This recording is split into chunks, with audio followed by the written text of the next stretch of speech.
here this is called signum function. Yes, so this function is like this one. Yes, this is an special kind of function.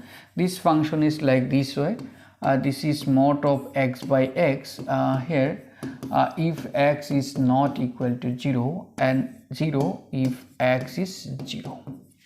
Yes, and this function we can write another way also. You see, this will be 1 if x is greater than 0. This is minus 1 if x is less than 0, and this will be 0 if x equal to 0. Yes, this function we can write like this way also. Yes, so this is a special kind of function, and this function is called here signum function. Yes, so this is the graph of this function. You have to remember this one. Yes, and you see here the range of this function will contain here either 1 or minus 1 or 0. Yes, these three value will be the images. Yes, here you see कोई भी value डालो, वो value x से 0 से बड़ा होने से वो हमेशा x देगा. That means 1 is the image.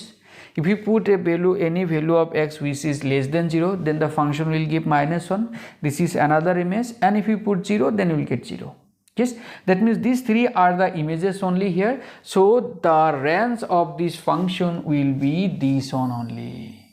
Yes, and what will be the domain? Domain will be the set of real number. Domain will be the set of real number. Yes, okay. So hope this video is helpful for you. So please like and subscribe to my channel. Okay, bye bye.